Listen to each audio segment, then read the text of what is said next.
नमस्कार। मैं रंजन पांडे आप सभी का स्वागत करता हूं। आइए सुनते हैं इस सप्ताह की कहानी द राग शो।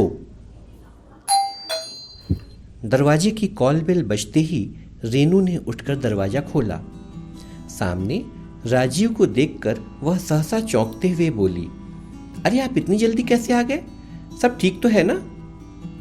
प्रत्युत्तर में राजीव मुस्कुराता हुआ बोला, हाँ भाई सब ठीक है, गड़बड़ क्या होगा? मैंने तुम्हें कहा था ना कि आज शाम को अपराजिता का डांस शो देखने चलना है, भूल गई क्या?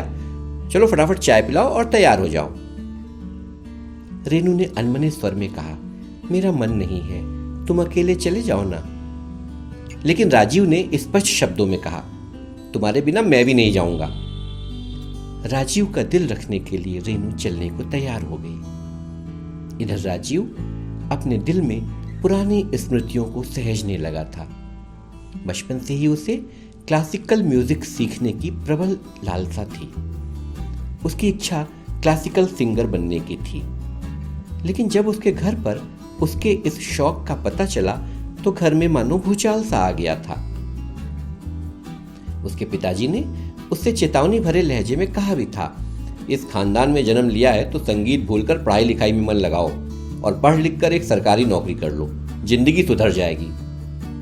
घर के खिलाफ बगावत करने की उसकी हिम्मत नहीं थी। लेकिन कुछ समय बाद ही क्लासिकल म्यूजिक सीखने की उसकी इच्छा और भी तीव्र हो गई। एक दिन घर से बिना बताए उसने कॉलोनी में ही स्थित एक संगीत एवं नृत्य विद्यालय में सायंकालीन कक्षाओं में प्रवेश ले लिया। अभिजीत सरकार उसके संगीत के गुरु थे।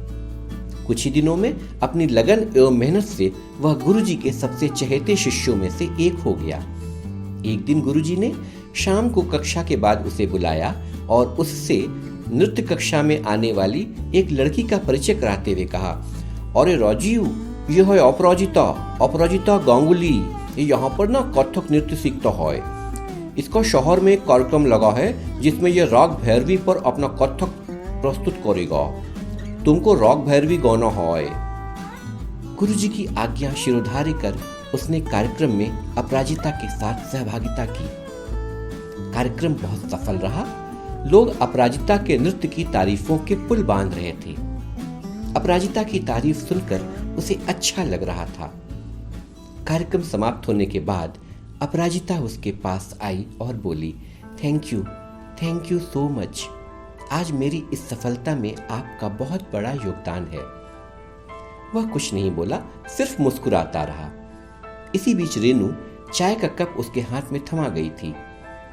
चाय की चुस्कियों के बीच वह स्मृतियों के अथाह सागर की गहराइयों में चला गया था। उस दिन के बाद अपराजिता उससे बहुत घुल मिल गई थी। शाम को विद्यालय से लौटते समय कुछ वक्त वे साथ साथ गुजारते थे। अपराजिता का साथ उसे बहुत अच्छा लगता था।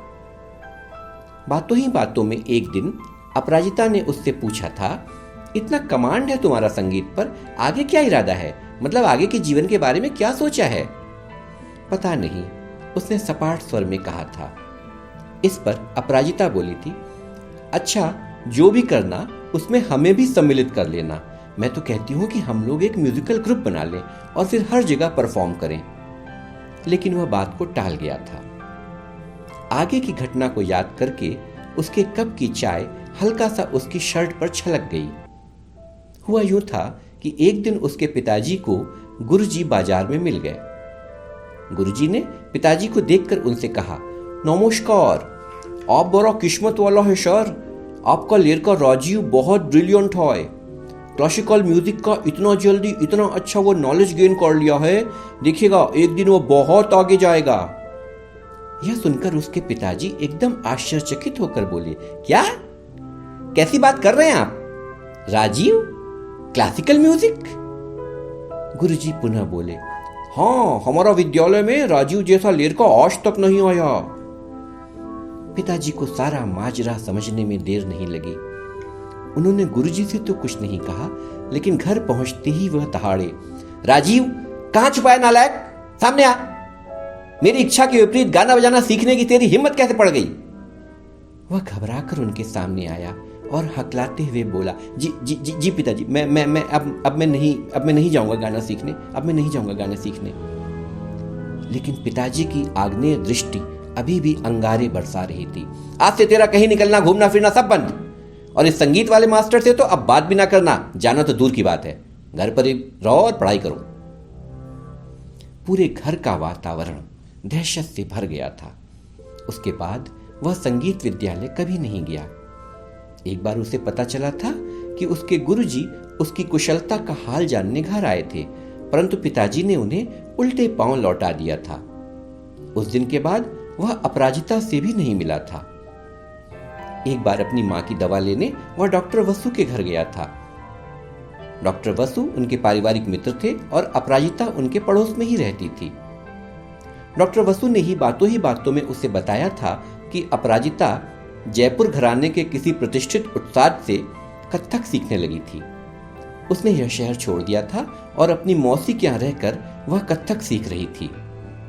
उन्होंने यह भी बताया था कि अपराजिता उसकी बहुत तारीफ करती है, और इस बात पर भी उन्होंने आश्चर्य व्यक्त किया था कि उसने संगीत की शिक्षा अचानक क्यों छोड़ दी।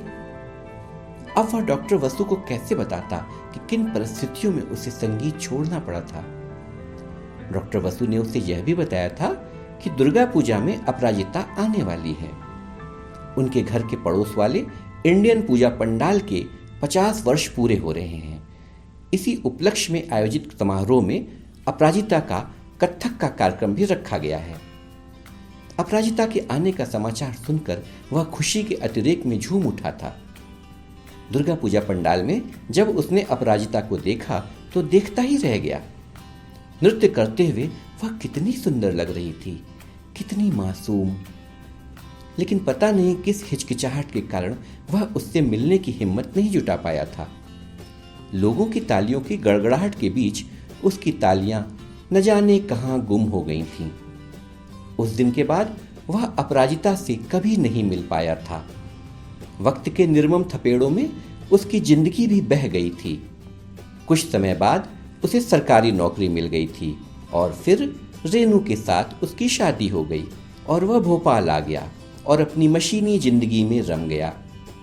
यूं तो उसके पास सब कुछ था, बस शायद उसकी जिंदगी में सुर और ताल की कुछ कमी रह गई थी। रेनू के चिल्लाने से उसकी तंद्रा टूटी। क्या जनाब, अभी तक तैयार नहीं हो पाए? उस समय तो बड़ी जल्दी मची थी आपको। बस बस बस रेनू, 2 मिनट में रेडी होता हूं, कहकर वह तैयार होने के लिए भागा। जब वह और रेनू प्लाजा थिएटर में पहुंचे तो थिएटर लगभग भर चुका था। उसके बॉस विश्वास दादा की कृपा से उसे 2 वीआईपी पास मिल गए थे। अपने को गौरवान्वित महसूस करता हुआ वह रेनू के साथ अग्रिम पंक्ति में बैठा। स्टेज पर लगे विशालकाय बैनर को देखकर वह चौंक गया। उस पर लिखा था द राग शो। उसे अचानक याद आया कि एक बार अपराजिता ने उसे जब म्यूजिक ग्रुप खोलने को सुझाया था तो उसका नाम राग म्यूजिक ग्रुप रखा था।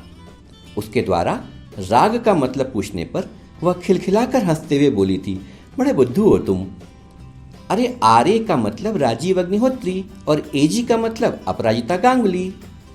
क्या आज भी अपराजिता ने यह नाम नहीं बदला? कुछ ही देर में जब अपराजिता स्टेज पर आई तो वह उसे देखता ही रह गया। आज लगभग 15 वर्षों बाद भी अपराजिता एकदम नहीं बदली थी। अपराजिता के स्टेज पर आने के बाद उद्घोषक ने बोलना शुरू किया, हॉल में पधारे हुए सभी लोगों का हम हार्दिक स्वागत और अभिनंदन करते हैं। देश विदेश में कई स्टेज शो करने के बाद आपके शहर भोपाल में स्वागत कीजिए देश की प्रसिद्ध नृत्यांगना अपराजिता गांगुली का।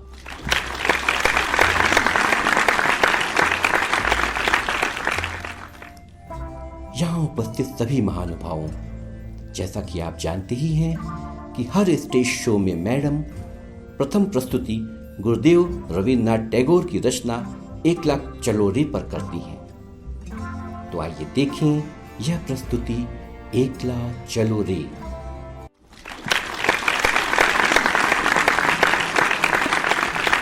যদি তোর ডাক শুনে কেউ না আসে তবে একলা চলো রে যদি তোর ডাক শুনে কেউ না আসে, তবে একলা চলো রে, একলা চলো, একলা চলো, একলা চলো, একলা চলো রে। যদি তোর ডাক শুনে কেউ না আসে, তবে একলা চলো রে।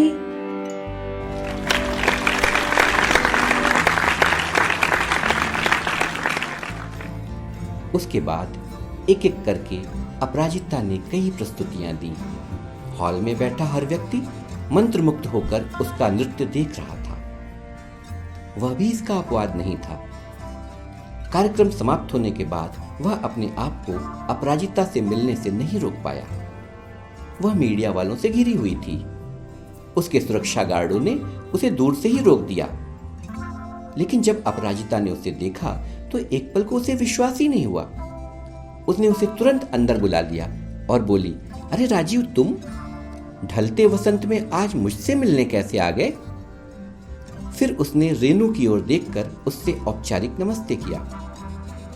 रेनू बहुत प्रसन्न थी कि उसके पति का एक सेलिब्रिटी से पुराना परिचय है। अपराजिता के प्रश्न का जवाब न देकर उसने कहा, तुम्हारा परफॉर्मेंस तो बहुत ही अव्वल दर्जे का था। तभी एक मीडिया वाला बोल पड़ा, मैडम, आप अपना घर बसाने कब जा रही हैं? अपराजिता ने मुस्कुराकर जवाब दिया, कथक मेरा पहला प्यार है और मैंने तो इसी के साथ घर बसा लिया है। वह आश्चर्य से भर उठा कि अपराजिता ने अभी तक विवाह क्यों नहीं किया। इस संदर्भ में वह उससे कुछ पूछना ही चाह रहा था कि तभी दूसरा मीडिया वाला बोल पड़ा, मैडम, पहला प्यार तो आपका कथक है, तो दूसरा प्यार कौन है? इस बार अपराजिता ने कनखियों से भरपूर नजरों से उसे देखा और फिर उदास होकर बोली, पता नहीं। इतना कहकर वह सभी से विदा लेकर अंदर चली गई। वह निशब्द खड़ा अपने जीवन के सुर और ताल को समझने की चेष्टा कर रहा था। बस यही थी मेरी आज की कहानी। इस कहानी के माध्यम से मैं यह कहना चाहता हूँ कि हर इंसान में एक छिपा टैलेंट होता है, लेकिन दुनिया की बंदिशों में बहुत से लोग अपने टैलेंट को पहचान नहीं पाते। अपने टैलेंट को पहचानिए, उसे निखारिए। यकीन मानिए, कुछ समय बाद यह दुनिया आपके कदम चूमेगी। अगले हफ्ते फिर मिलते हैं एक नई कहानी के साथ। तब तक आप पॉजिटिव रहिए और अपना खूब ख्याल रखिए। नमस्कार।